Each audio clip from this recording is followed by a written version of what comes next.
Whenever I feel the pull of double chocolate chip pulling me, how do I say, all right, maybe tomorrow?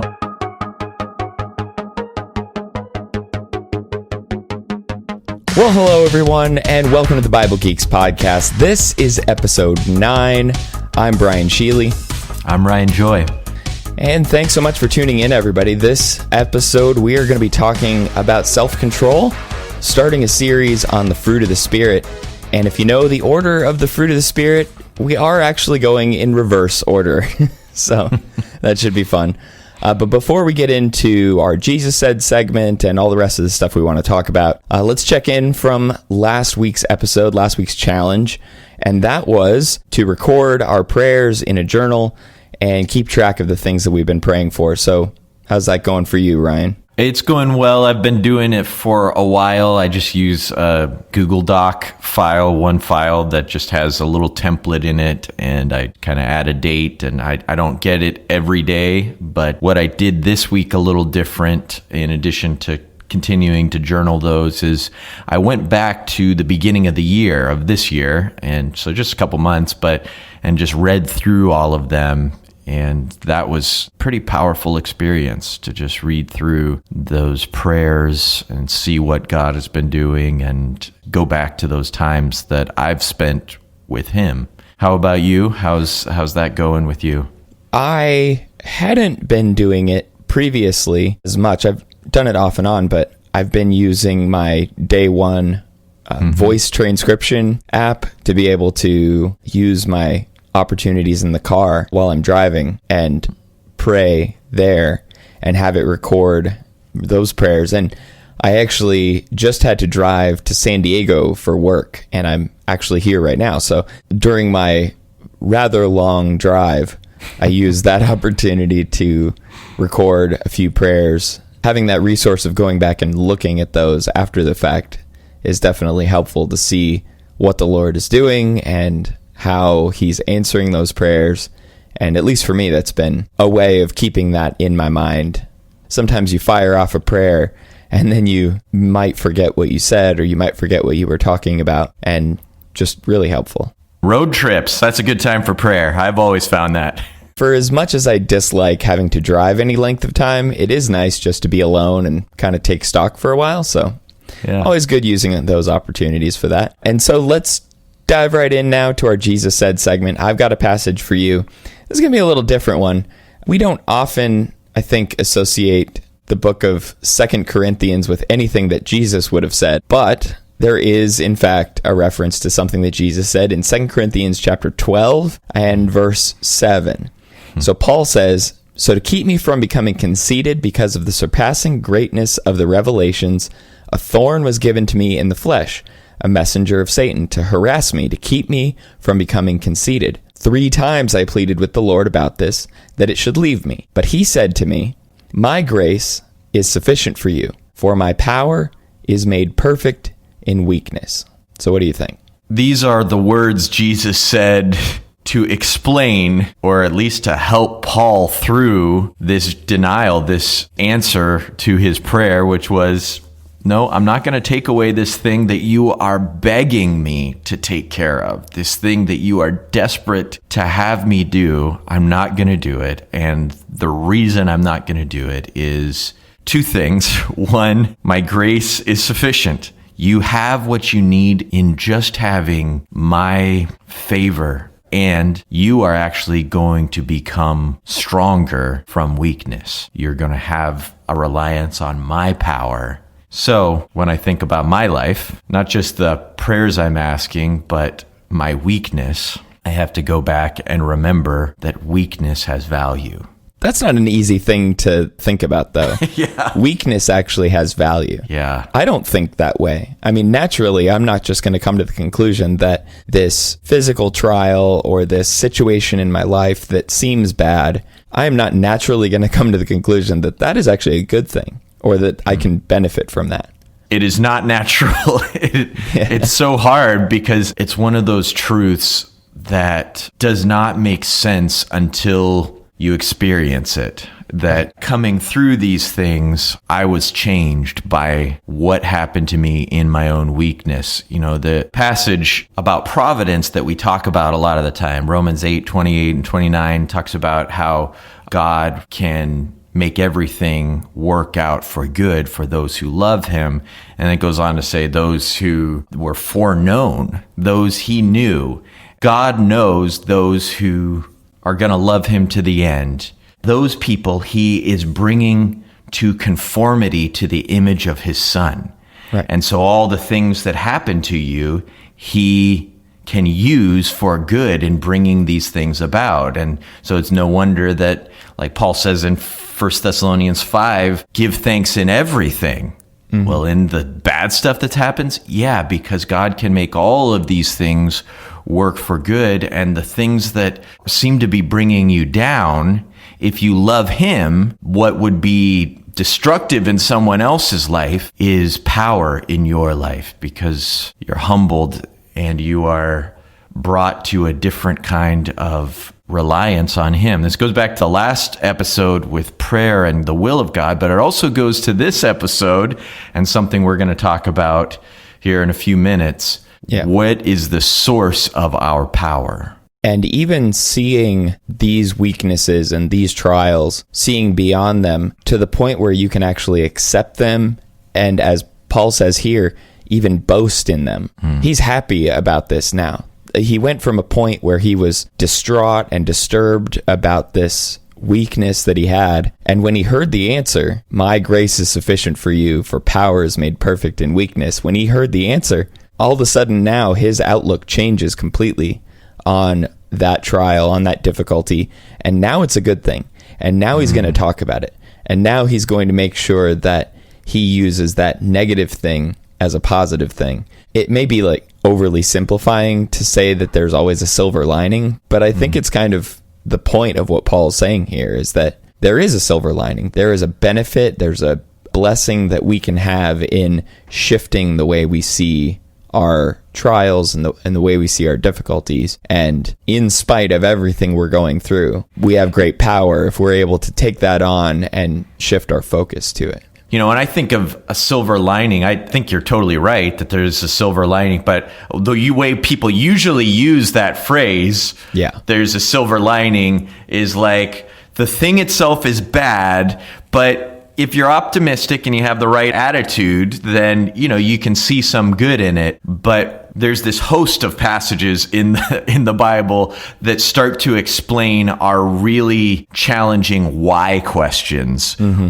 Why are these things happening? Why would God allow us to be made weak by our suffering and our difficulty? What makes sense of it? I still ask these questions, not like, what are you doing, Lord? But like, what am I meant to take from this? What is going on here? Because nothing seems to be working whenever I'm trying to make whatever it is happen. You know, why lately, why is it that our babies aren't sleeping? And there's like the practical side of it, like, okay, problem solving. What can we do? Is there a change we need to make? But then, you know, Adrian and I tried to bring it to that other bigger conversation. What are we meant to take from this? Is God trying to put us through a training course here in virtue and character, or in something he wants to teach us in going through this? Because weakness that we are feeling as we are exhausted and not at our best is fertile ground for God's power to be made manifest. And so it's kind of like, even more than you can find good in it, that is absolutely true. And it's helpful to remember the thing itself has a purpose, and the purpose is good. You know what I mean? Yep. When you look at the book of Philippians, you can see that Paul thinks of God's hand being in everything and all the difficulties he's going through and all the good things that's happening. It's a great course in how we should see our lives and the events that happen with God's hand in them.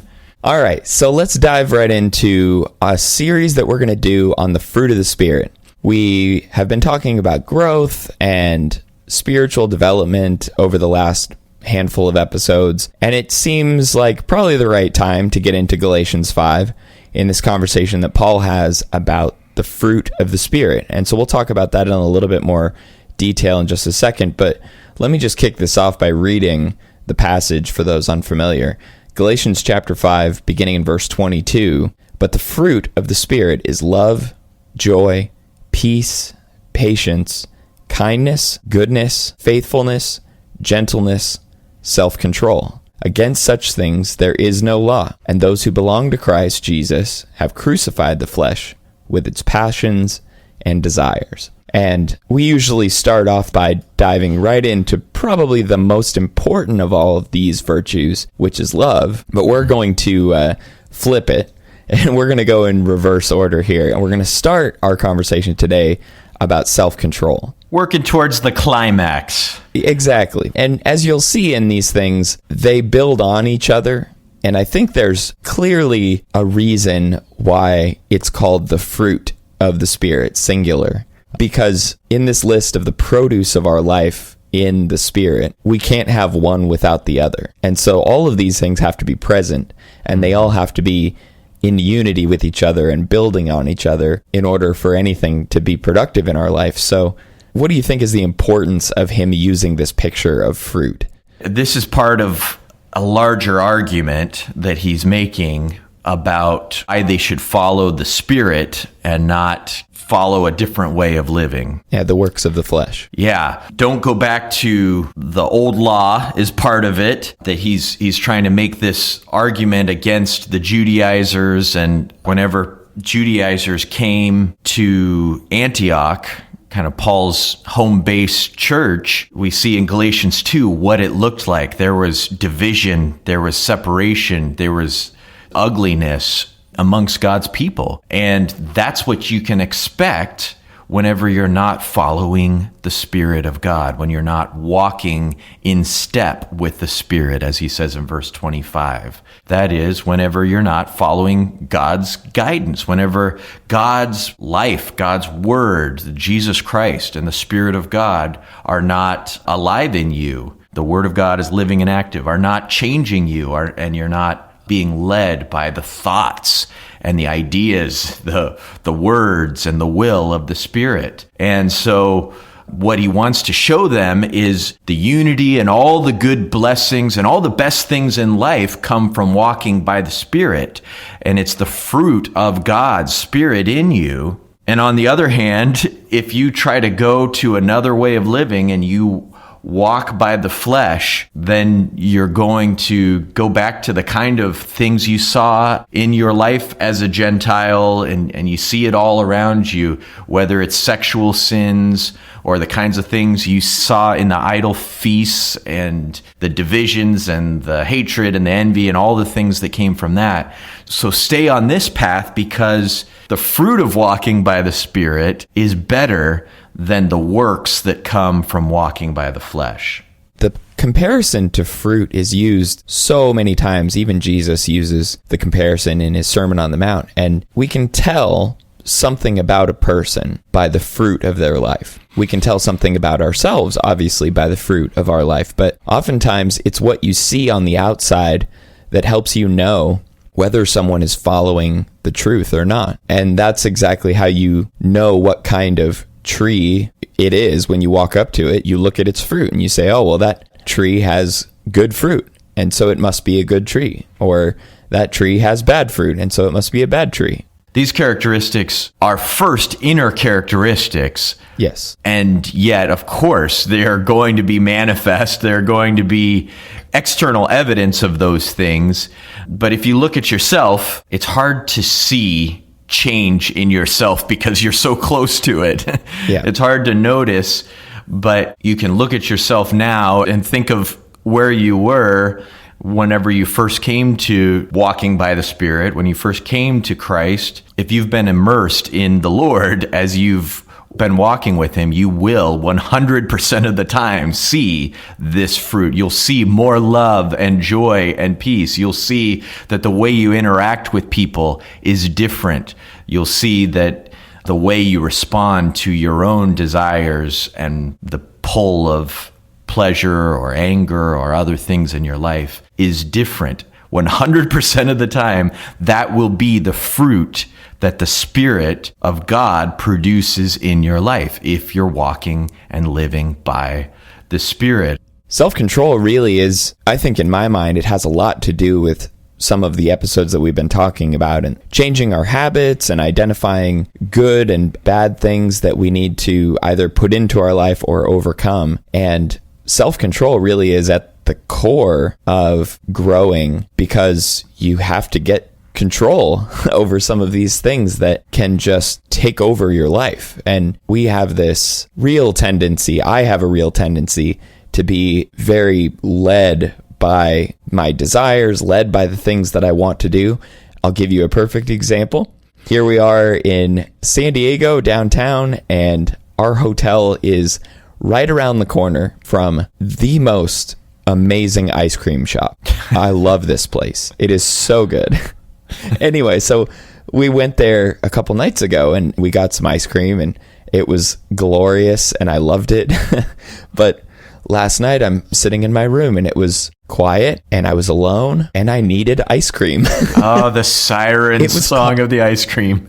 It was calling to me. And so obviously that's not exactly a sinful example, but in terms of our desires, like what we want motivates us to get dressed, go outside, round the corner, and stand in line for a double scoop.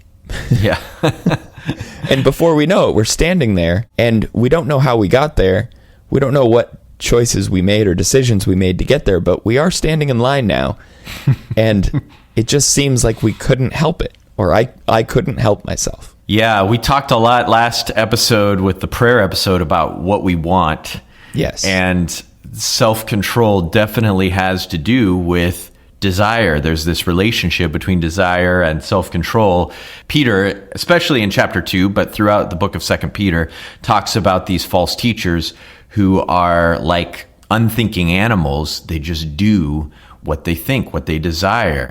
So self-control definitely has to do with how do I pause or give myself the gap? Goes back to some of the things we talked about in the habit episode too. How do I give myself the gap to respond? And whenever I feel the pull of double chocolate chip pulling me, how do I say, all right, maybe tomorrow, but not today. You know, I'm going to have my broccoli tonight and wait for the double chocolate chip. How do I not do what I want? How do I, as Jesus says, deny myself?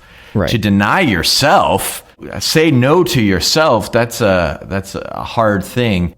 Have you ever noticed in your life that what you do in those other times before the pull of the ice cream starts to show up in your life can affect the way that you respond in that moment of, to go back to a word we talked about earlier, in that moment of weakness? Yeah, absolutely. I mean, if you were starving at that moment, whenever you were wanting the ice cream, if you hadn't eaten anything all day, it's going to make you weaker, and you might still need to overcome that, but that choice is affecting you as well. I think it's really a discussion about putting systems in place, or like we talked about, changing what you want. Systems, spoken like a true engineer. I know. There we go. Put my nerd glasses on.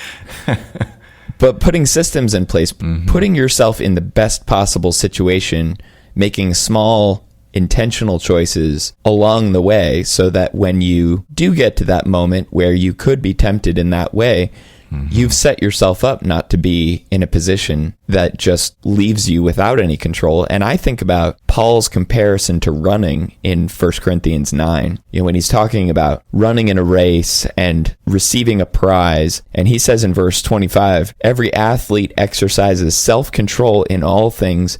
They do it to receive a perishable wreath, but we an imperishable. So I do not run aimlessly. I do not box as one beating the air, but I discipline my body and keep it under control, lest after preaching to others, I myself should be disqualified. And so that entire picture of an athlete, I think, is there for us to be able to see, a runner is not able to do what he does because of knee-jerk reactions along the way. A runner is able to do what he does because he constantly every day disciplines himself and puts himself in the best possible place to be able to do the thing that he wants to do, to be able to run that race. Getting up every morning and putting on your running shoes, that's making sure you're eating well every time you have an opportunity to eat, that you're feeding yourself, that you're hydrating, that you're making time for running and for practice and exercise. I actually did run a half marathon one time, and I had not prepared ahead of time. And it was more a knee-jerk reaction than it was something that I prepared for. And I suffered for it. I mean, I did do it, I did run, but it was not something that I was prepared for. Every muscle in your body is saying, okay, stop. But you don't give in to that desire because there's a higher will. I mean, the situation could have ended up so much better had I actually prepared for it, had I given myself to the training and the practice leading up to that. It wouldn't have been such a strain. I think of Ephesians 4:27, 26 and 27. 27 says, don't give the devil a foothold. Don't give him a chance, or as Paul says in Romans, don't make a provision for the flesh. But the verse before that, what Paul is saying in Ephesians 4:27, the verse before says, be angry, yet do not sin.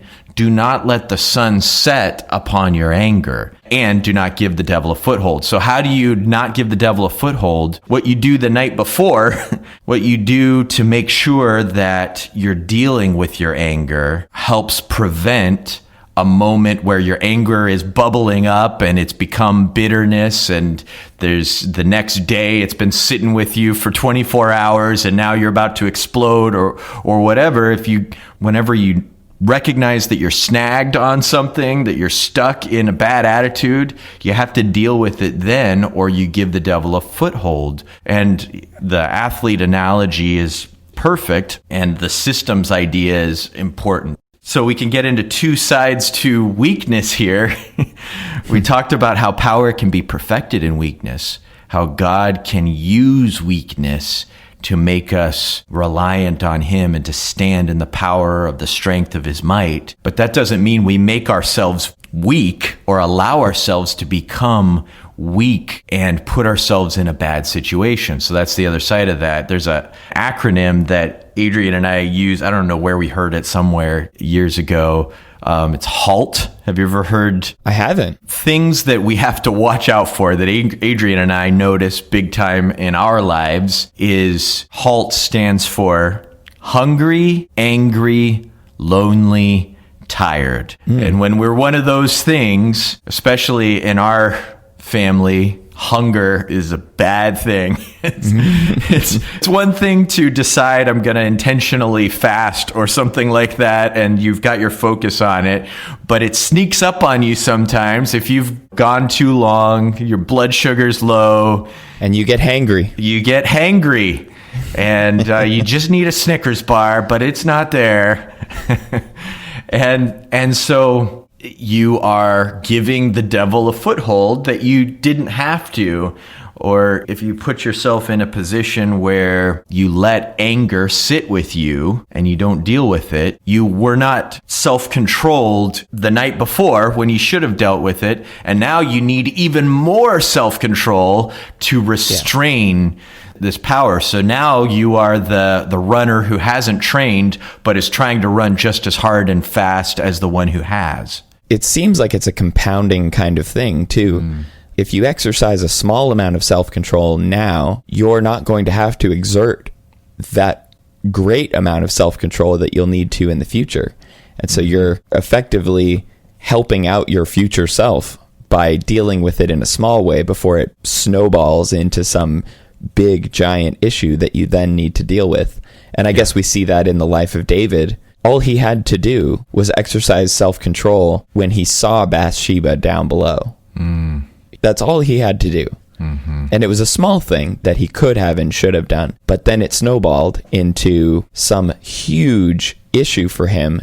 And then eventually he had to deal with it in a big way. It makes so much sense on paper when you think about it. It makes so much sense in hindsight sometimes when like all I had to do was just respond differently, or all I had to do was just think before I said something, or, these small things we could have done, but now I have this big problem that I have to deal with because I made the wrong small choice.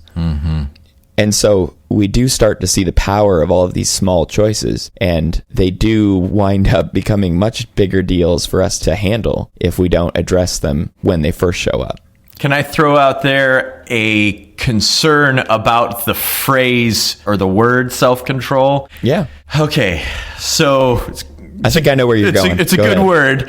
Yes. Or a compound hyphenated word, self-control. But both of those words actually can be problematic if we look at them the wrong way. So first of all, is it self-control that we need, or is it divine control? Is it to take ourselves from our own control and place ourselves in the hands and the obedience and the submission to God, and to surrender to that? Yeah. And if that's what we're actually doing, then control is a mirage. It looks very appealing, but it's actually something that gets us into trouble. And the desire and pursuit of control can be something we need even more self-control to restrain ourselves from, because control is so hard to actually hold on to.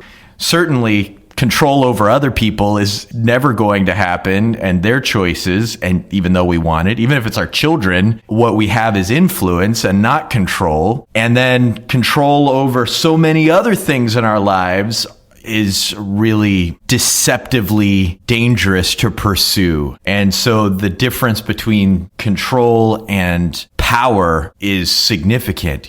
Power over our choices, putting ourselves into the hands of God, following Jesus Christ as the King of our lives, and following the Spirit's direction and the Word of God. We understand the idea that I need to control my actions in the moment, but sometimes we try to go by this direct path and we think, well, I just have to grit my teeth and choose better. I'm going to do it differently next time. And that is very different than saying, I'm going to surrender to your way and your will, just like we talked about in the prayer episode.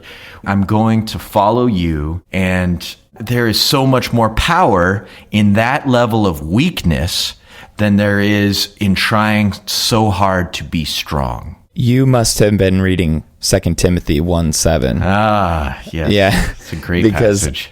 When you see self-control not from a purely inwardly focusing, this is just something I have to bear up and do, when you start to see it as something that is a work of God, and that is an involvement of God, and putting Christ's example and being led by the Spirit as the motivator for why we even do that in the first place, I think it's a really powerful shift. Because Paul says, for God gave us a spirit not of fear, but of power and love and self-control. So who gave us the Spirit? God gave us the Spirit. God gave us the spirit of power, love, and self-control. And I think that just wraps up this entire passage in Galatians 5 perfectly, because the fruit of the Spirit there starts with love. Love has to be all the way through it. Love for God, love for Christ, love for our neighbor, but I think even a love for ourselves, a love for our own well-being enough to follow God, to do the things that he wants us to do. But so love is included here. Power, because sometimes when we feel like we are just having to grit our teeth and bear this, whatever it is we're going through, that we feel powerless. We feel like we just can't control it. We just don't have any ability to change it. But God has given us power, love, and self-control. And so it's less about whipping ourselves into shape and more about us transforming our hearts into the heart of God. Yeah, clearly the fruit of the Spirit is not purely from God, and it's not purely from us. It's in this partnership where Philippians 2:12 work out your salvation with fear and trembling. Next verse, for it's God who's at work within you to will and to work for his good pleasure. And so that verse that you just read, I don't know if Paul intended it this way, but it may not be accidental, the order that it's said in. There's this sequential nature that you could see in that. Right. From the Spirit comes love, from love comes power, from power comes self-control, comes discipline. And so if we're trying to start with self-control instead of starting with the Spirit that God gives us, starting with love, and then from love finding power, we can get ourselves into trouble. And I think it's a good distinction because it can be really discouraging when we just try our hardest and still wind up standing in line at the ice cream place. Yeah. And how did I get here? We do feel powerless. Ashlyn, since she was a baby, whenever she started walking, you were well aware of this too. And she still does. She's 7 years old and she still walks on her tiptoes. The child is like a ballerina through the house. But it's so cute. It's adorable, but like she's ruining her calves. Every time we talk to her about it, she just, I can't help myself. It's just what I do. And I think all little kids exhibit that. And sometimes we feel like little kids when we can't seem to break some of these habits. But seeing that we have been given power to do this, we have been given power to overcome all of these, as he talks about in Galatians, all of these works of the flesh. We can deal with these temptations. There hasn't been any temptation that's come to us that hasn't come to everyone else before. And God has made a way of escape from those things. He's given us a way. There is a right choice here for us to escape these temptations, and we'll be able to endure it. But we just have to be present enough, aware enough in the moment about what's happening and see that way of escape. Obviously, we're talking 1 Corinthians 10 here. Yeah, and that tells us that God is the one providing it. So in that moment, it's helpful to me to remember I'm not alone. God is providentially interacting with my circumstance to give me a doorway. And I have to look around for it. But he's there and he's making it and he's putting a neon light on it. And, you know, I don't know if you've ever felt interrupted in a moment of temptation by something weird. Like, you know, I was just about to go off on this person, but then I got a text from somebody encouraging me. That's weird. It's not always that much of a neon light, but it's amazing how when you start watching for God's providence in the moment of temptation, 1 Corinthians 10, 12 and 13 starts to show up. You start to see that God has given a protection to us. It's not necessarily promised to everybody. Some people he has given over, Romans 1:18, given over to their desires.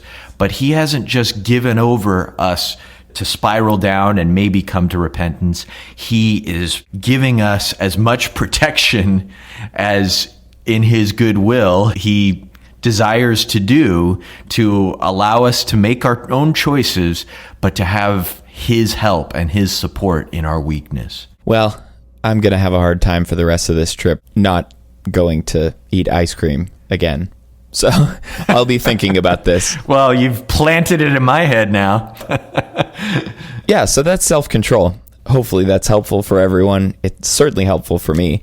Considering these things and seeing the door, looking for the opportunity to escape.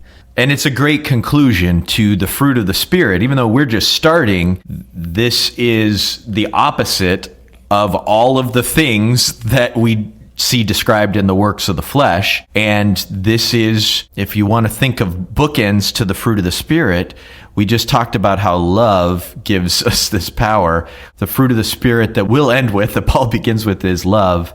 And here is the fitting pinnacle of these things. The result of all of this that's going to help us overcome is self-control. All right, so let's talk about the challenge for this week. We're actually going to do something a little different. Previously, we have been talking about a variety of other challenges in our last handful of episodes. And because it's the beginning of a new quarter, let's go ahead and recap. Where are we at? Let's take a little bit of stock and see where we're at with some of our challenges, where we want to go, and then we'll give the challenge for this week. So our first challenge was to identify a small habit, and we've been talking about that extensively here on this episode. Identify a small habit that supports your bigger spiritual goals and incorporate that into your daily routine. That was episode 2. Episode 3, we talked about asking a close friend for the baggage that we need to shed, having that conversation. Episode 4, we talked about choosing a passage and meditating on it that week. Episode 5, we talked about singing a spiritual song every day. Episode 6, we talked about studying a chapter of the Bible and applying one of the inductive principles that we talked about into our study. Episode 7 was a conversation with our spouse, focusing on listening and taking action based on your conversation. And then obviously the last challenge that we had was on journaling your prayers this week. So in terms of taking stock or maybe setting spiritual goals, what do you like to do around this time of year? What do you like to do yearly in terms of setting spiritual goals? Well, Adrian and I start the year with each of us individually, but kind of sitting next to each other through a course of a few days, set goals, usually 7 to 10 goals for different parts of the year, but we're thinking about the first quarter, and then some will extend all the way through the year, and some might be focused on later on. And then quarterly, we try to check in individually and then together check in on how things are going. And so, here we are at the end of the first quarter. It's a good time to think about how things are going. It's not the yearly level. If David Allen, the Getting Things Done GTD guy, productivity author, talks about different horizons. The 30,000 feet level, looking down at your life. Are you down at the 10,000 feet level? Are you looking at your week, or are you looking at your month? Well, quarterly is a really helpful horizon for me to think about, how is this year going? I set out with these intentions. Are those the right intentions, first of all? Because sometimes I just need to throw out some of my goals or intentions, or sometimes they're being replaced by something better, wiser, something new has shown up as more important that it's led to. And then, am I focused in enough? Am I being self-disciplined in these things? So at a quarterly level, I'm looking really at my annual goals, and it's just kind of asking, are these the right goals? And how am I doing? What needs to be changed and what's working?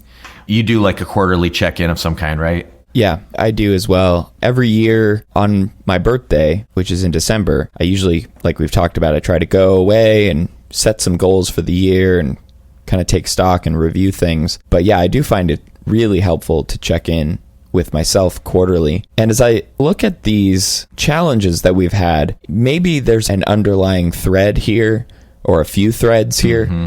Maybe it's making time, taking alone time, or making time for some of these more inwardly focused goals or challenges that we've talked about. Mm-hmm. Making time for Bible study, making time for prayer. Mm-hmm. Maybe just setting ourselves up in the systems that we've talked about. Setting up a system in which you always give yourself a regular period of time.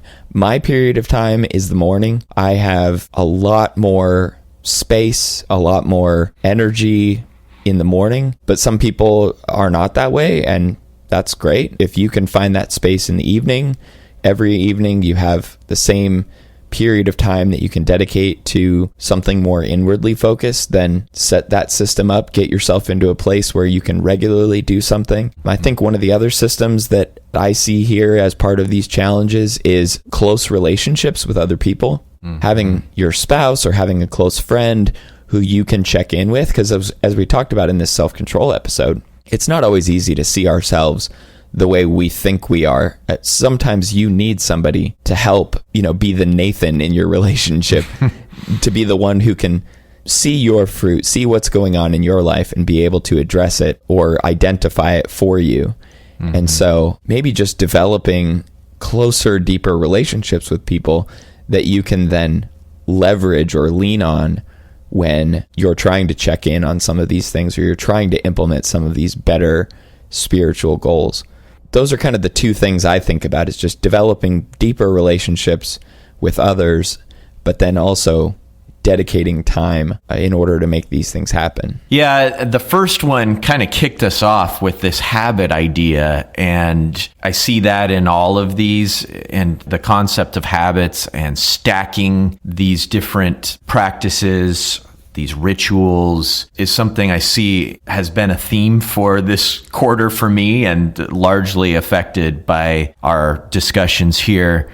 But I think it's helpful to recognize that each of these are ways of seeking God. Yes. They're just ways of pursuing Him, of drawing near to Him. And anytime we're taking a step towards Him, He is taking steps towards us. Us drawing near to God is all the opening He needs to be near to us. And with all this talk about self-control and the talk about habits and having these systems, it makes me want to remind anyone who's listening about something you brought up with the ice cream, that God has grace for us. Yeah. And we need to embrace His grace whenever we're not all that we aspire to be in Him. The more we pursue Him, the more we'll be filled with Him. The more we hunger and thirst after righteousness, the more we'll find it. So if you haven't every single day done the morning ritual you set out to pursue, well, just remember God's grace. Remember that God is working in you to will and to work for His good pleasure. And then you continue with all of your might, with every strategy you can find, with everything that you have, pursuing Him, and you're going to grow, and you're on the right path. And so, yeah, some of these things have stuck for me. And some of these things were just a nice thing that I did that week. I enjoyed it, and it was good to get back into inductive principles, but I haven't done an inductive Bible study every week that we've gone through this. But some of these things, like singing the Psalms, have become this new and powerful way in my life for pursuing God. And just thinking intentionally about these habits and continuing to pursue Him is the key. That's why we're doing these podcasts, right? Yep. And so the challenge for this week, take stock of your quarter, take stock of your year, and examine your spiritual goals and see where you're at, see where you want to go, and check in with a friend and see how you're doing on these things as well. And hopefully you'll be on your way to growing in the grace and the knowledge of the Lord. Great. All right, everyone. Thanks so much for tuning in to the Bible Geeks podcast. You can find us on our website at BibleGeeks.fm. If you want to email us, click the contact link at the top of the page, and we'd love to be in touch with you. You can also find us on social media at /TheBibleGeeks, wherever you might find us. And until next week, everyone, may the Lord bless you and keep you. See ya.